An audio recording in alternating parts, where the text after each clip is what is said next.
Three, two, one. Hi, welcome to Miracles Online podcast. This is the podcast about relationship, dating, marriage, and commitment. And today, our topic is going to be very much the serious one, the commitment. So, I'm here and I'm grateful that you're joining us. I am your host, Jeff, and this is Kat? And of course, we are the Miracle Online because we've been married when we found each other online. Now it's going on 27 years. And one of the key factor was when we discussed is about the commitment. The commitment is one of the most important part of the relationship, I believe. And this is to me the key factor on why we have so many divorces in our world. So without further ado, of course, Kat, you have certain things that you like to talk about the commitment? Sure, just some touch points. And, our hope is that something will resonate with you, if not now, maybe in the future, inspire you, I'll give you some insight. Yeah. So, commitment, when Jeff and I were talking about it, commitment is like when do you know that you should make a commitment? And the reality is it's not just, Jeff, like a single choice. It's Right. texture and layered. It's a combination of multiple yeses. And that's what we're going to talk about today in this episode is relationships that are built on yes. I have a saying on my desk, start with yes, whether that's in relationships, in business, in customer service, really in life, it's built on continuous yeses because saying no just closes us off to the magic, the possibility, the synchronicities, and in this case, in a relationship, possibly the love of your life. So I'd like you to reflect on, how are you showing up today as a committed today? How committed are you today? And how are you showing up with yeses? So I want to talk about, Jeff, and definitely want your input on this, the psychology of resistance. Okay, so when we resist, whether it's the male or the female, it's much like anything else, resisting. Let's say I'm trying to get you to purchase, something in sales. It's usually fear. It's usually, sacrifice, fear of self-sacrifice, fear of loss. But in relationships, it could be, we're taking that baggage Right. behind us and we haven't resolved that. So we have past betrayals. That's right. And we bring that to new relationships, which really is keeping you stuck. It's keeping you having everything that you desire and deserve if you're dragging around and making your current relationship responsible for what happened to you in the past. Tell us a little bit about your thoughts on that, Jeff, in terms of, blocking commitment and how we can encourage self-awareness and self-healing, by preparing ourselves for a relationship. I personally believe that commitment fails because of the individual are not ready to make the decision for himself, herself, opposed to the relationship. So let me go deeper on that. When you are, let's say, looking for love and you're getting into a relationship, and then you start saying, I want to be married because it's a paradigm or a so-called way you were taught and the things that we've been structured in this world.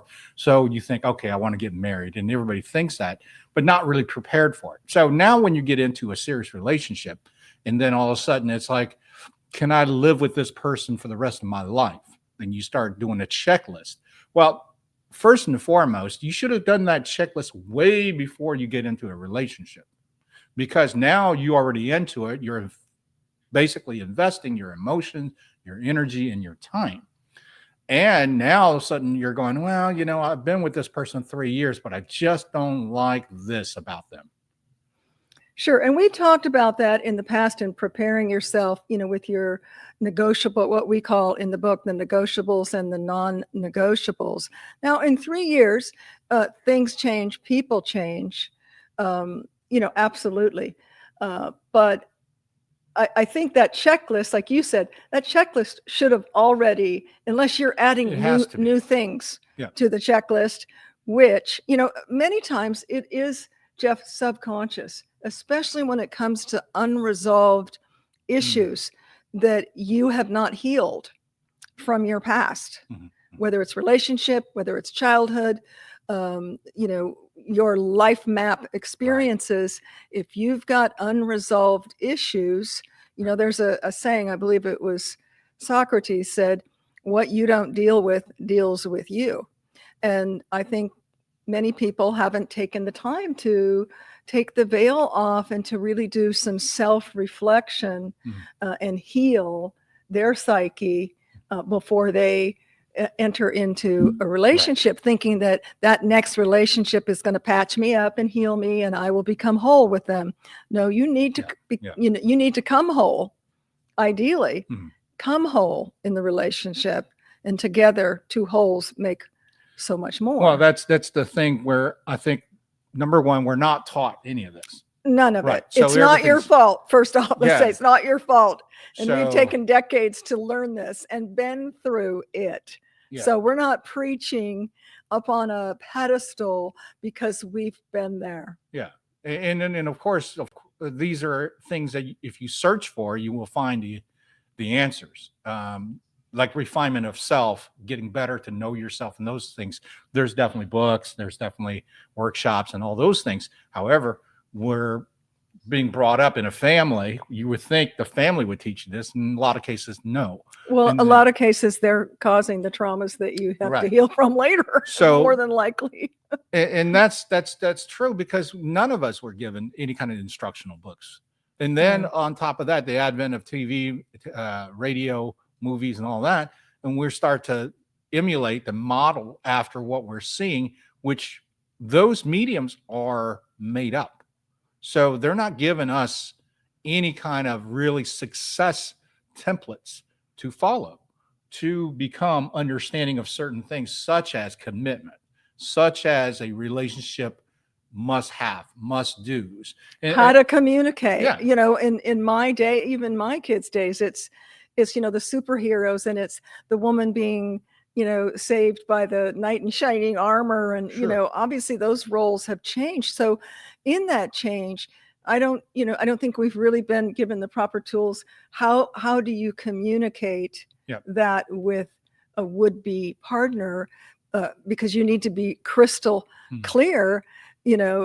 Relationships are built on spiritual and emotional integrity, and if you haven't healed or even started to been brave enough to look at your spiritual and emotional integrity, how are you going to even begin to have the bravery to articulate it?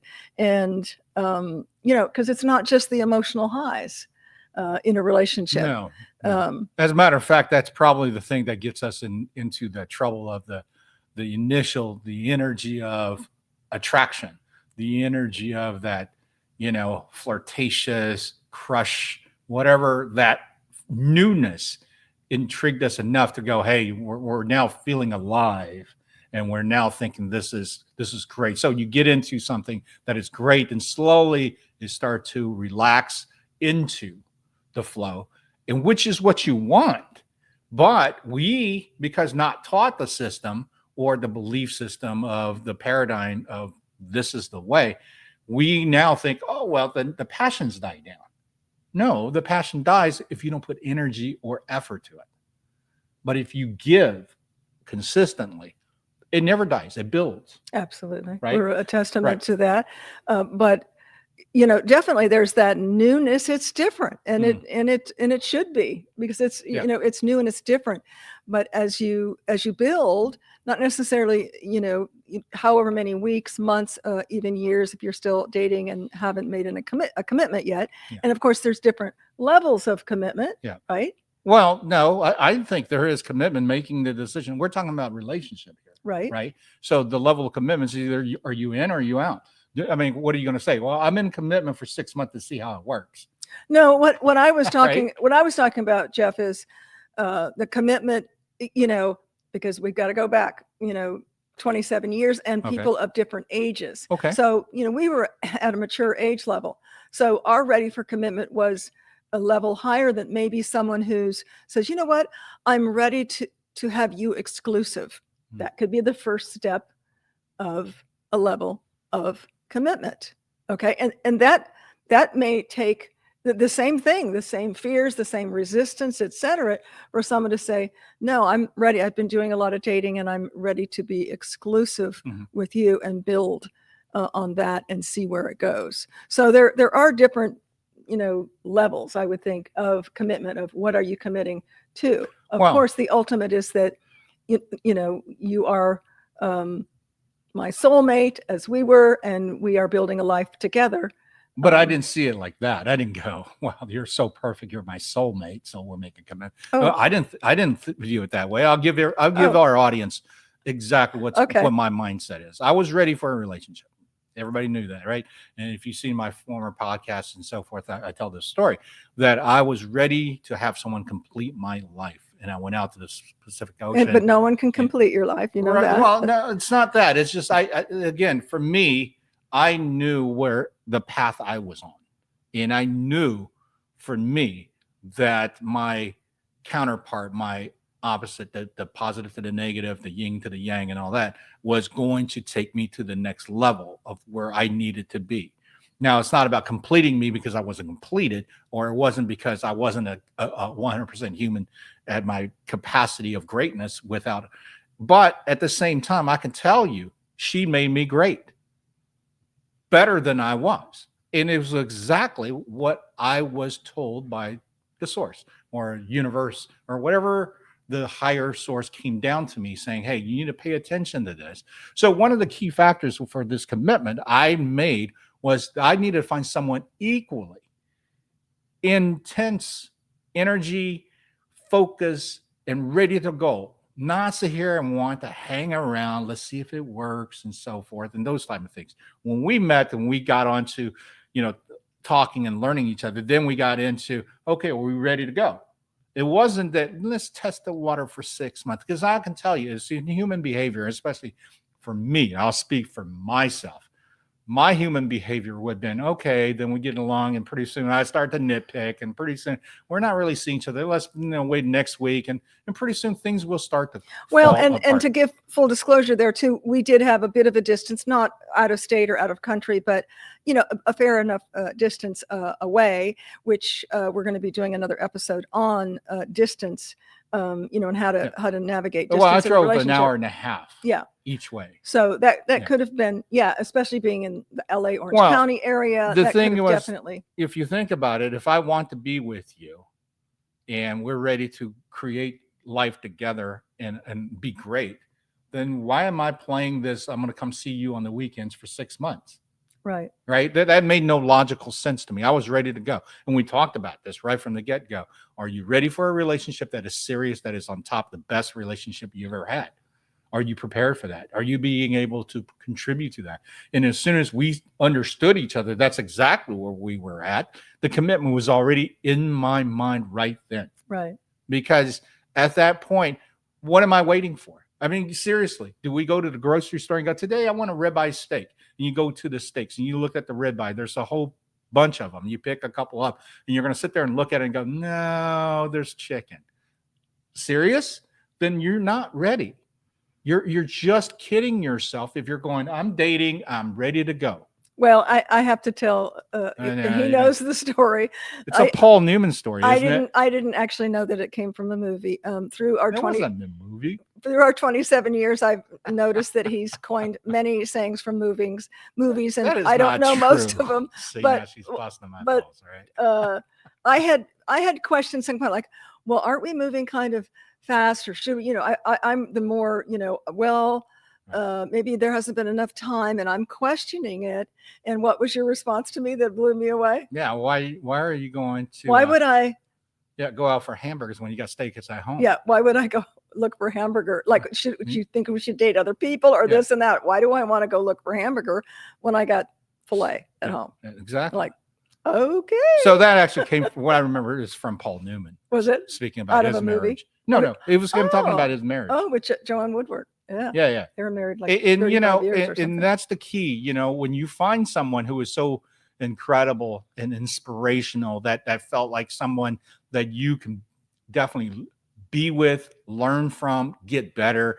You can teach them things that that they don't know, but they're willing, and everything is lined up. Then it's your fault if you start to dig for stuff that doesn't work. Why are you doing that? Is it sabotage? Is it because you are still, like we were saying in the commitment aspect of it, there's fear in you that you don't want this to fail? And let's absolutely, Jeff. There's fear, and it could come from those different aspects that we talked about: unhealed childhood, traumatic past experiences, etc. So I'm just going to list a couple that may or may not resonate with you, signs that you or they may not be ready, because it does comes down to that synchronicity and that flow, and both parties feeling we're ready, right? So one sign you might see is chronic indecision.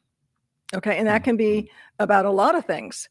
That was one thing that really struck me. And you have to remember, I was a single parent for over, I believe it was 12 years when we got together.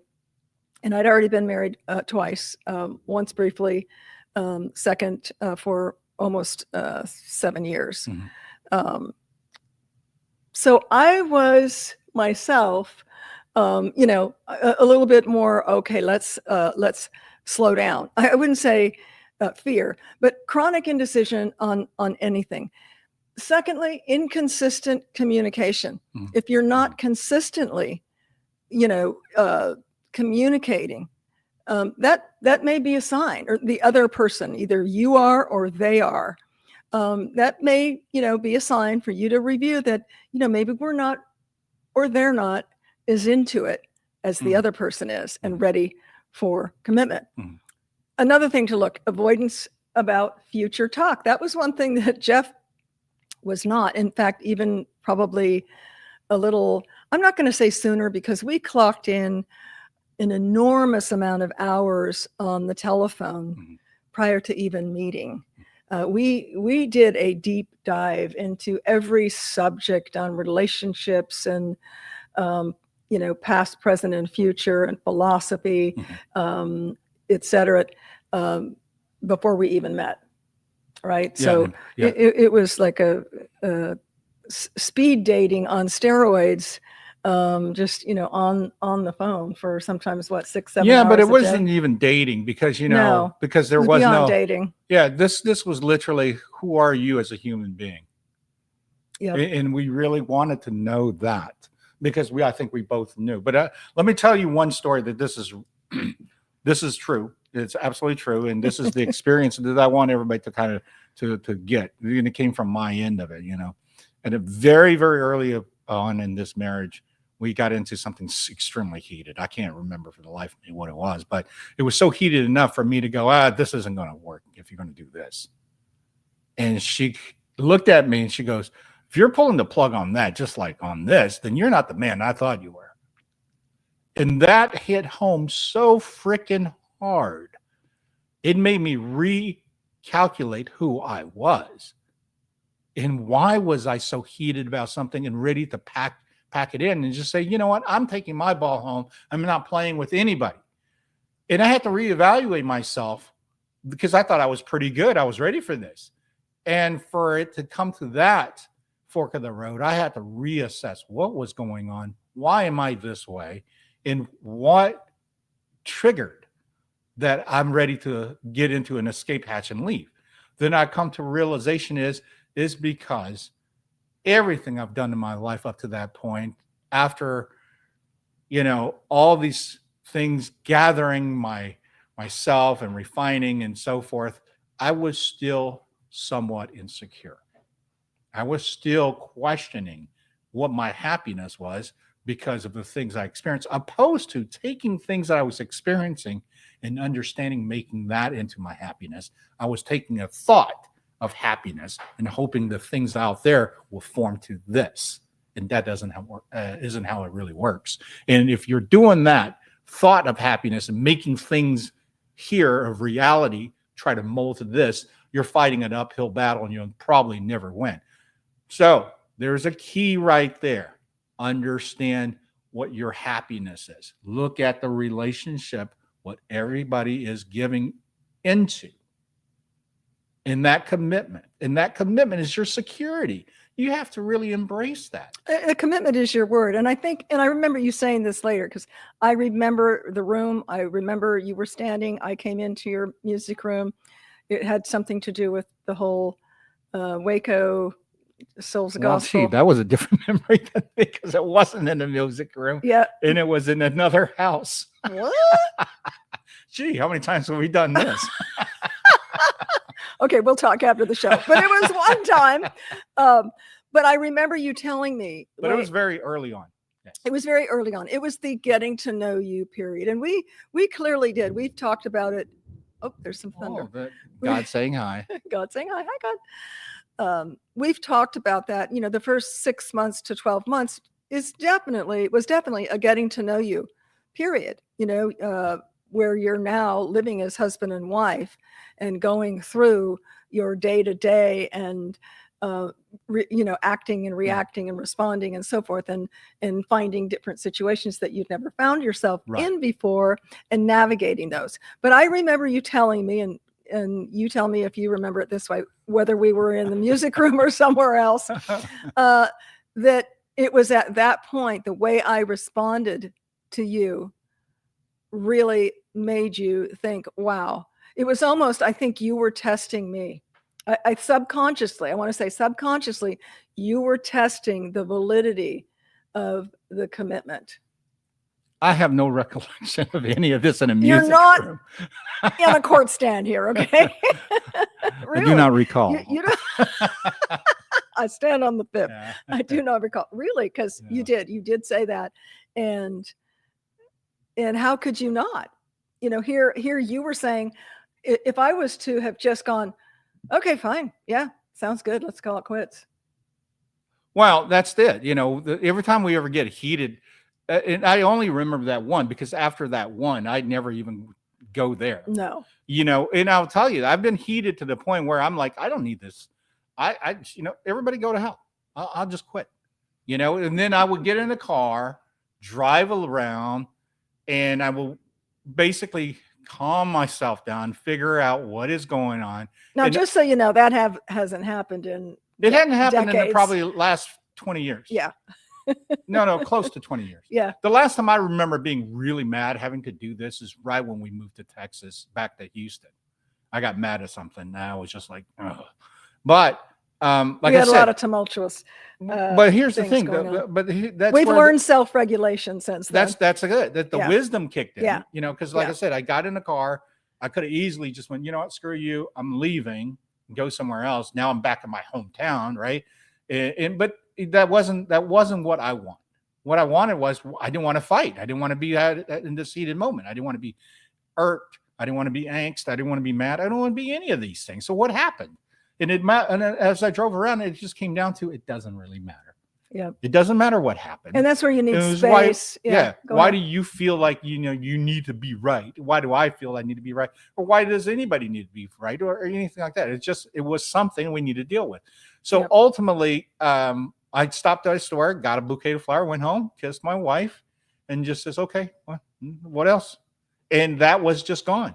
It was moved out. It was not going to have any more energy. It was not going to have its life of its own. And sure the heck wasn't going to sit around in my head and haunt me and it's like, oh, you should have left. No, because the key component why this marriage works so well is because from day one, we decided, that's right, God, we decided there's no outs. This is a life commitment to each other while we are here. So we make that determination in everybody. And I like no quits rather than no outs. That almost sounds like you're in a straitjacket, but there's just no quitting. Same thing. It's the same thing. I know, but words are important.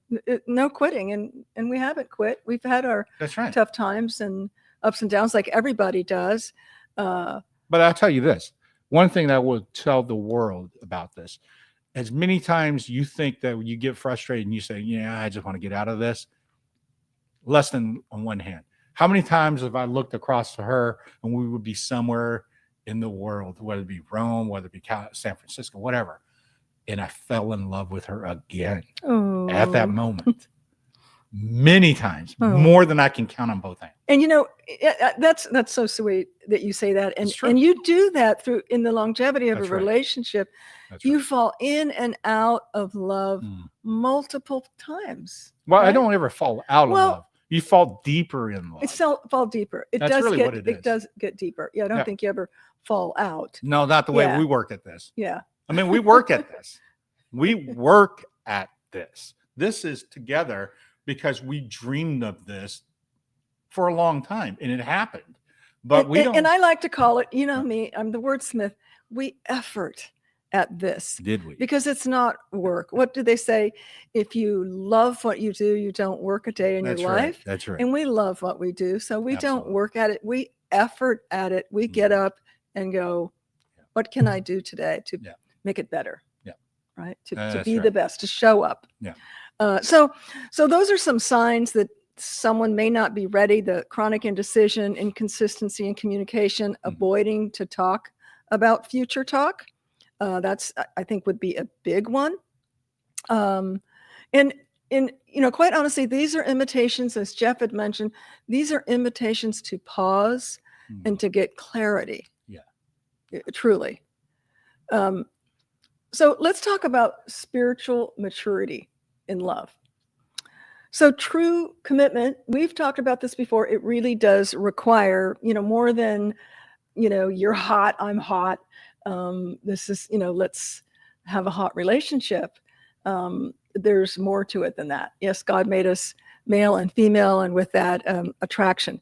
But it demands emotional regulation, which we've talked about, and how you handle ups and downs. It requires grace and alignment with your significant other. And so that's something that you want to talk about as well, so that you can intentionally design a relationship. Wow. I think that's Amazon. And that's our security system. That's our security system. Yes.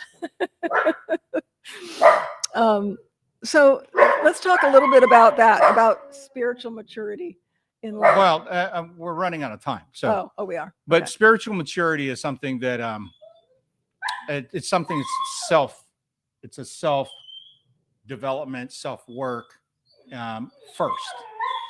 So with that, we'll do an episode on it. We'll do a spiritual maturity in love episode, so that way we can really go deeper into it. Absolutely. Because it's entirely a different thing on its own. It's part of the commitment. There's no question. Absolutely. Yeah. And this is the perfect saying here. Passion can start the fire, Jeff, but clarity builds the foundation. Right. And where does clarity come from? Well, it comes from that big C, which I say you can never get enough of, and that's communication. That's right. So we're running close to our time here. Yeah. And I want to end in a poem, and it's called When You Know. I thought it was fitting for this segment. Not in the blaze of fireworks, nor the echo of empty vows, but in the quiet, I got you, when no one else is watching. It's not when the world applauds, but when silence between you feels like home, not a void. Commitment whispers, not shouts. A steady hand reaching even when you pull away. You know it's time when love stops asking to be proven and starts proving it will stay. So ask not, do they thrill me? But rather, do they steady me? I love that. Because love that lasts is less about falling and more about choosing. There you have it. Choose well. Yeah. It's important. So I hope that everyone tuned in today got a little nuggets of wisdom, knowledge, or just inspiration and hope. Because commitment, once you do it, it's one of the most liberating feelings in the world. And because you give yourself the utmost trust to be with someone else. And that level of trust starts with you. Absolutely. Yeah. And with that, Starts with you. thank you for tuning in, and much love to all of you out there. And for my little bear here, of course, Miracles Online, make sure you get the book. Of course, like and subscribe our Miracles video and Online. share it. Get the word out. More love, more relationships, more family is good for all of us. And with that, thank you. We'll see you next time. See you next time.